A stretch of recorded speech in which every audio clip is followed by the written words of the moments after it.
Welcome, everybody, to Dead Talk Live. And tonight we have one of the stars of the new movie just released last Friday, We Need to Talk, Chaney. Trey, thank you for being our guest. How you doing tonight, man? I'm doing great, man. I'm so glad to be on with you, man. And I'm a fan of Dead Talk Live, and this Oh, is thank dope. you. Thank you. And I saw the movie. It is available. Let me get this out of the way so our viewers know where to find it. It's Yeah, available for streaming on Tubi for free. It's also available on Apple TV, Amazon Prime Video, yeah, and so on. So let's get right to it, okay? We Need to Talk is a comedy, yeah. which the main theme is people that get wrapped up in technology hmm and the views, the likes, the comments. We ignore the people that are actually in our lives, our family, our loved ones. What are your thoughts on that theme and the importance of it to have it told through a movie?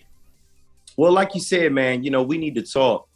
I really got to give a big special shout out to Todd Wolf, our amazing writer, director, producer, who really wrote this piece. And I fell in love with the script because just like you said, it takes place in Philadelphia, and James Maslow plays the famous YouTube video gamer Yeah. Great Scott. And he's the one that the movie is centered around as far as him being so wrapped up. He's famous and he's involved with this whole YouTube brand, the game, like you said, the likes, the comments, until he could neglect, the people who really love him, who's really in his life. Mm-hmm. And my character, I play Tango Unchained, a video gamer, and I'm sort of like the friend of Great Scott that tells it like it is. I'm like, look, if your woman told you she needed to talk and you was wrapped up into that computer or that video game and you let her slip away, she might be out in the streets with somebody else.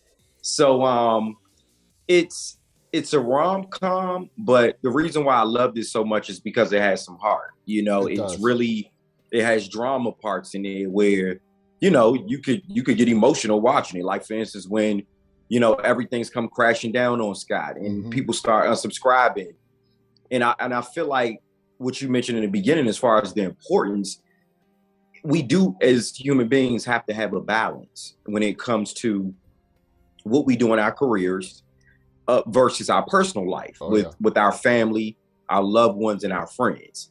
So that's a huge part of why I wanted to become, one of the actors in this film, playing Tango Unchained, a part of this whole production, because that's the point. It's like, look, we got to learn that it's a time and a place for everything. We have to know how to separate whatever we need to separate from, like I said, our professional careers and our personal lives. Absolutely. And Wolf he really nailed it when he wrote the script and directed it. Let me give you an example. I have three teenagers. My Mhm. wife, who is, she's a doctor. She has a doctorate degree. She's a gamer as well, right? In fact, she's in Wow. the next room right now gaming. Okay. Wow. Now, what's funny is you mentioned you play Tango Unchained. That's your Mhm. gamer tag, right? Yeah. And living with a family that I have so many gamers, and these people that you interact with, you become a close knit group. They're your Yeah. friends, and Mhm. they refer to each other, even though they know each other's real names. They refer to each other by their gamer tags. I Yeah. mean, what do you think about that? I thought that was just nailed it right on the head. Well, yeah, the movie itself, well, another thing that I loved about it, because I love the whole thing, it dived into that world Mm-hmm. of gamers. And this was a first time for me playing a gamer, because I wasn't a gamer before I got cast. I have a 16-year-old son who's a gamer. Uh-huh. So I had to learn a couple of pointers from him. And of course, Todd Wolf, the amazing director, writer, and producer, was on set with me the whole time, coaching me on certain games such as Call of Duty, Mortal Kombat, just different video games that he pictured that a person like Tango Unchained would like.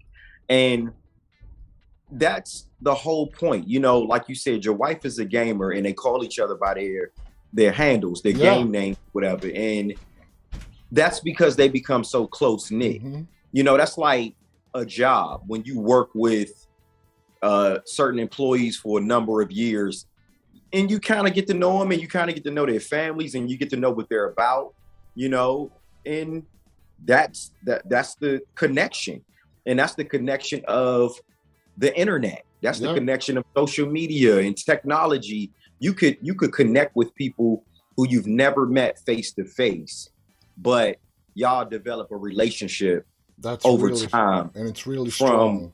yeah, from this real strong just from playing a video game. We got to talk about one of the people in the gaming group, and that's Spencer, the little boy.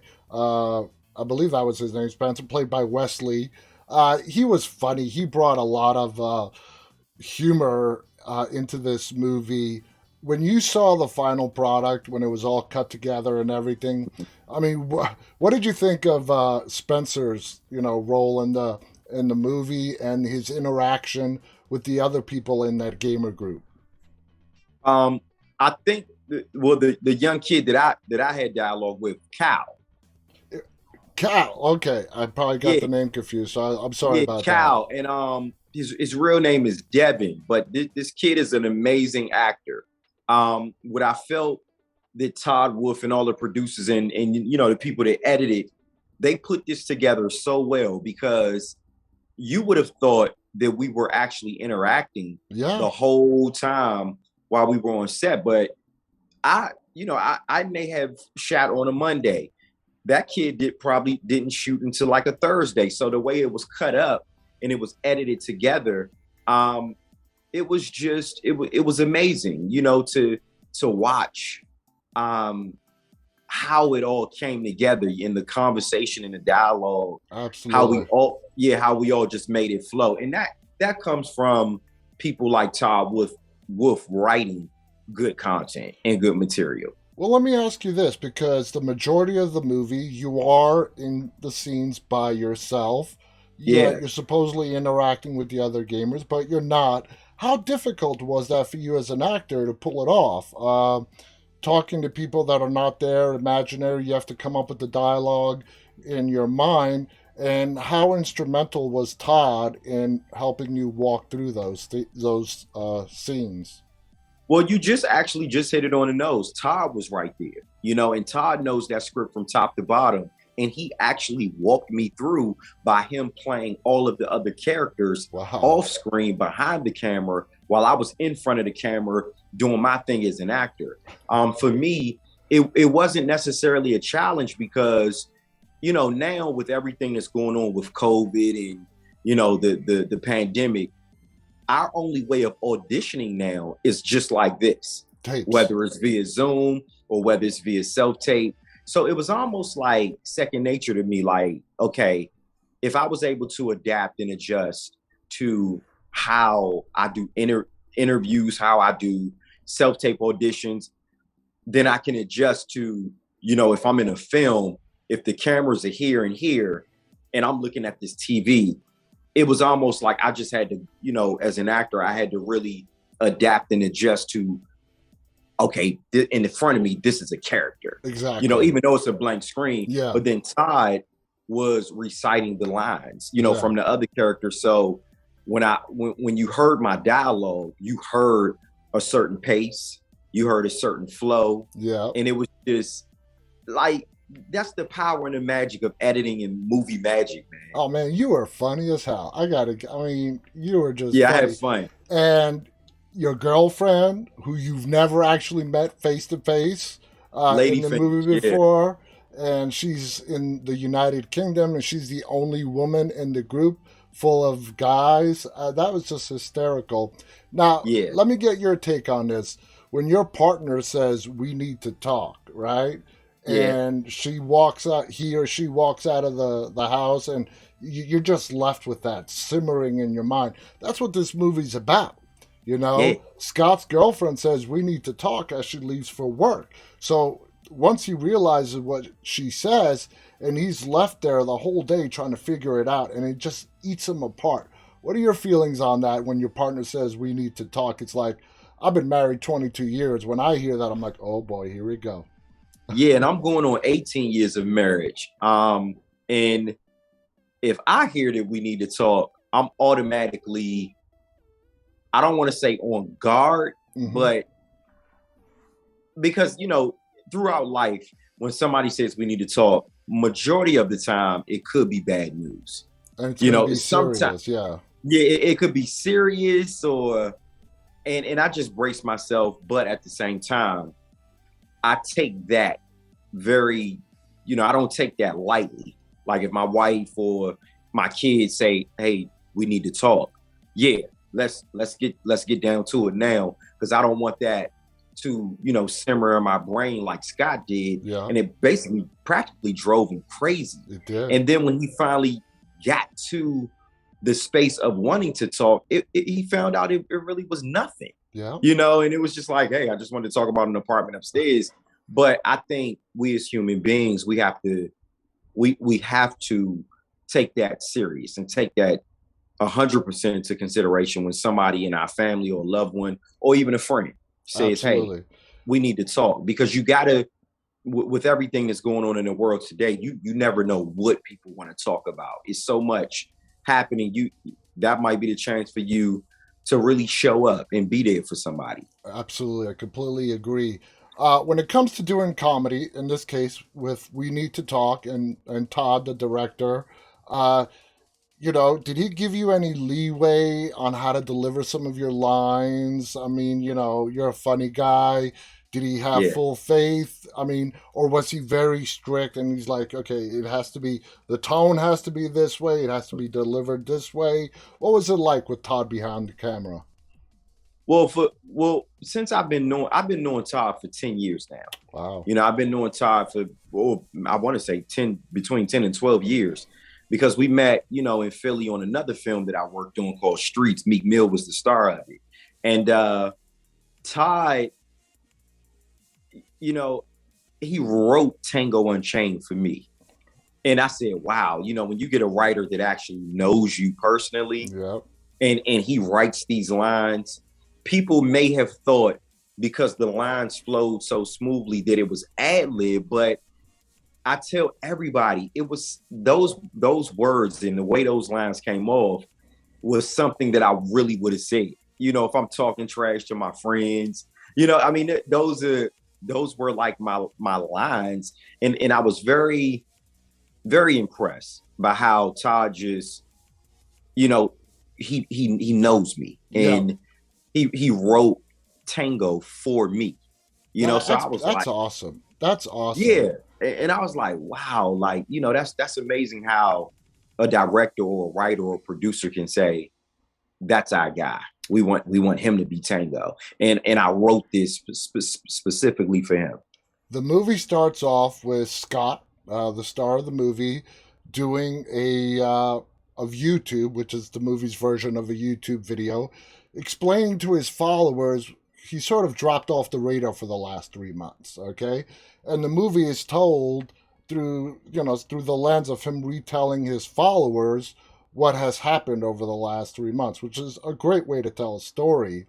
Uh, Yeah. and then as the credits roll, you see, as Todd goes through this day and his relationship with his girlfriend progresses in the 3 months, and you see he that day changed his life. If you were to pinpoint what the moment in that day that actually changed him, because we don't want to give any spoilers away, but Right. when he confronts his girlfriend at that party, that work party, and he was actually genuine, honest, and truthful, but then he sort of gets sidetracked a little bit again. And So, yeah, what moment do you think had the biggest impact on Scott to sort of say, you know what?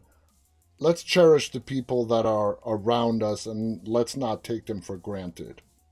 it was that moment, when he got sidetracked and he had to regroup, and she had left. She didn't want to marry him or anything. Mm-hmm. But then it was another moment where Jonathan Fernandez character Joe, Yeah.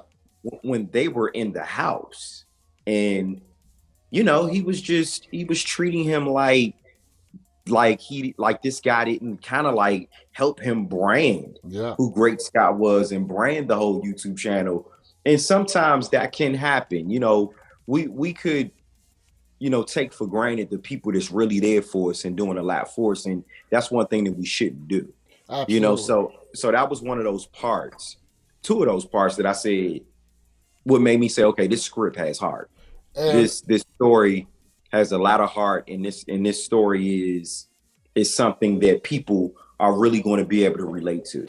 and more to the heart of the story, and you just mentioned it, is the relationship between Joe and Scott. I mean, here are what we assume are lifelong friends. Okay, Joe is Mhm. Scott's editor, producer. Oh, by the way, I thought it was funny because he's his producer and editor. Scott calls him Predator.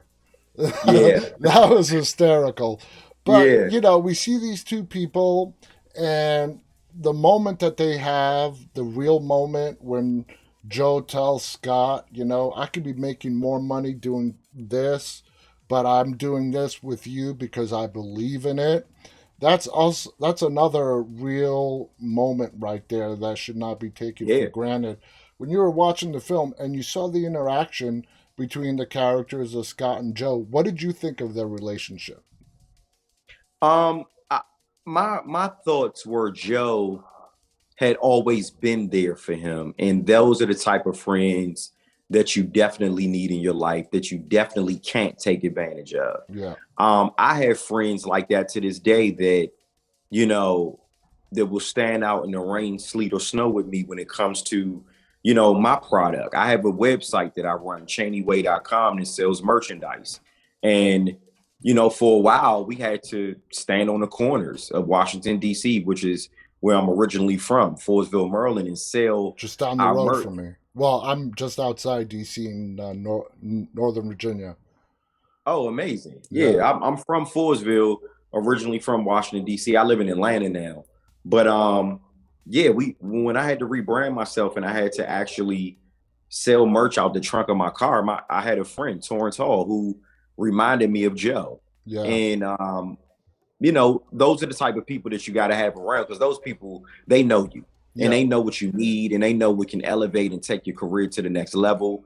And I'm blessed to still have that relationship with my friend, just like Joe and Great Scott had their relationship. In the movie, Joe makes a very powerful statement to Scott about the number of followers that he has, which is over 3 million on his, YouTube channel. And then Joe says, how many people are following you on your personal page? Like 14, yeah, 14. yeah, And that was a very powerful statement because, a lot of the people that you meet, everyone's sort of in their own way trying to look for the hustle in a way. What can I get out of this relationship? And I think you nailed it right on the head.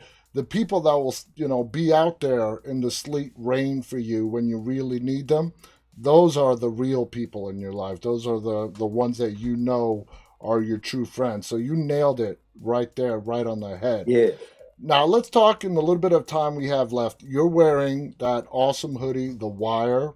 yeah, You have done a lot of work in your career. Now you have had in television. You have had prominent roles on two series, The Wire, which was earlier in your career, and mhm, more recently, Saints and Sinners. Looking yeah. back, would you say The Wire was your big break that you needed in acting for everything that came after? Yeah, well, I was very fortunate to land The Wire, my first audition, first job as an actor out the gate. Wow. A lot of people don't even know that. I didn't know that. I my background consists of a hip hop artist, dance, music, and I was discovered at like 18 years old. I had been dancing and doing hip hop since I was 8 years old. And that was just my career. That was just what I was doing. My parents were very supportive, my uncle. And when I was discovered at 18 in DC at the Lincoln Theater, a woman by the name of Linda Townsend, she said, I don't represent hip hop artists or dancers, but I represent actors. And I just feel that you have a certain look about you. And I want, to submit you. You got headshots. You can put your performances that you where you performed at all over the world as a resume, Yeah. since you don't have an actor's resume. But she said, I just feel somebody would give you a shot to audition for a role. And acting was something that I've always wanted to do. So, the first job she submitted me for was The Wire. That, Damn. that was my first, yeah. And, and I went in there and I read for Weebay. That was the first time I had read for Weebay. And I was always good at memorizing lines. I went in there with Pat Moraine, who's an amazing friend of mine, and she she's one of the biggest casting directors in the world, not Yeah. just in Baltimore, but she cast for so much stuff. And I read for Weebay. I remember getting a call back, and then when I went and got the call back, meaning I didn't necessarily they wasn't saying I necessarily booked the role. A callback is when the directors, Yeah. writers, and producers want to see you. So I walk in there and David Simon is there. Wow. Nina Noble is there. And I'm like, I read again, and then I get a call 3 weeks later, October of 2001. And they said, you didn't land Weebay, but you booked the role of Malik Poot Carr. Mm-hmm. And I was only supposed to be in, I want to say, the first episode or first two episodes, end up being a recurring character for all 5 seasons that it was on. I think you have like well over 26, 28 episodes that you were in, Yeah, maybe The more. Wire is one of the most critically acclaimed, groundbreaking Oh, television yeah. series of all time. And just to be sitting on here with you talking about it 20 years later, because it turns 20 June 2nd. Yeah. So, I'm thankful for that. And then after that, it was a break. It was a breaking period for me, breaking point, because I had a choice. Do I give up? Do I keep going? Because I wasn't really booking a whole bunch of roles after it ended. Mm-hmm. But what I did was I used The Wire as a stepping stone and Oh, started yeah. creating my own content and short films and music, and I got out in the streets and I sold my merch out the trunk of my car. And then that led to a call from George Pierre, who's a huge casting director out here in Atlanta. And he said, Trey, I got a role for you. It's this program on Bounce TV called Saints and Sinners. There you go. The And next one. now I'm in my 6th season of Saints and Sinners. I've been with the show since season 1. So it's things like that have just happened in my career. And one thing that I realized as an actor is even when the auditions are not coming, that's when an actor really needs to lock into self, study, read up on books, find out who's doing an acting class, even if it's for free or if you got to kick out a little money, it's worth it. And the point is just never give up. And, Stay consistent in auditioning and just showing up and showing out and being confident and determined. And that's been my whole career. and make your own opportunities. Don't just sit by the phone and just wait for it to ring. Do what you did. Go out, Yeah. make your own opportunities. Looking back, you were all into hip hop and got into acting. I'm sure that was a great decision looking back now. Are you still active in the hip hop world and acting? Yeah. Where does hip hop sit in your life right now? Oh, I'm recording and shooting videos at least like twice, 3 times a month. And Nice. my YouTube page is Dedicated Father Series YouTube page. Mm-hmm. I have over 25 videos on my YouTube page right now. Say that Um, page again so everybody can catch it and go there. What is it? yeah, my YouTube page that I want everybody to subscribe to is Dedicated Father Series YouTube page. No. And it has all Trey Chaney content on there. I have 25 music videos which run on BET Jams, MTV, VH1, Revolt. Majority of them run on those networks. And then I have interviews with some of the biggest cast members from The Wire that I just do myself. And it's a whole bunch of Trey Chaney motivational, inspirational content. That's So amazing. I put all of my content on one page. You can go there and you'll love the page. It's super positive. And then you'll get a chance to vibe to the music and really, understand who Trey Chaney is as a person. That's awesome. You're moved now. Atlanta. Just one last question before we go. Atlanta is a big film television mecca. You know, Yeah. uh, moving from DC to Atlanta, would you say that was a great move for you going down into Atlanta? And why Atlanta as opposed to what everybody else who wants to be in television and movies does? Go to Hollywood, go to LA. What made you go to Atlanta instead of LA? Well, Atlanta is definitely the Hollywood mecca now. You Mm-hmm. know, everybody from LA is coming to Atlanta. Yeah. I mean, and over the years, that sort of had to happen. And you know, with the filming industry here, the tax credit Mm-hmm. on when you come here to film, and the living conditions were way better than what me, my wife, and my kids were paying in DC Oh for yeah. an apartment versus a brand new house built from the ground up. Yeah. Now I'm like, wow, I should have been in Atlanta, because you get the bang for your buck here, and my son goes to an amazing school, and life in Atlanta is just, that was the move. I said, Yeah. and another thing, I was shooting Saints and Sinners here since 2015, but me, my wife, and my son decided to just relocate in 2017 and just jump out there on faith. And man, now I'm looking at going on almost 5 years of living in another city, another state. Not too many family members here, but this is somewhere where they can come visit. And it was one of the best moves of my life. That's awesome. Where was The Wire filmed, out of curiosity? The Wire was filmed in Baltimore. Baltimore, damn. Just up the road, just up the road. Yeah. I want to thank Trey Chaney for coming on here, sharing his great stories. Again, the movie, which just came out a week ago today, is called We Need to Talk. Check it Mhm. out. It's on Tubi for free with ads, but definitely worth it. Check it out. It's a hysterical movie. And a lot of people are going to watch this. And I think this is a movie that everybody can relate to. Do you agree with that? I agree. I definitely agree. You're gonna love it. Absolutely. Again, thank you to our guest, Trey Chaney. The movie is We Need to Talk. Thank you to our audience, those who are tuning in live and those who will watch this later on.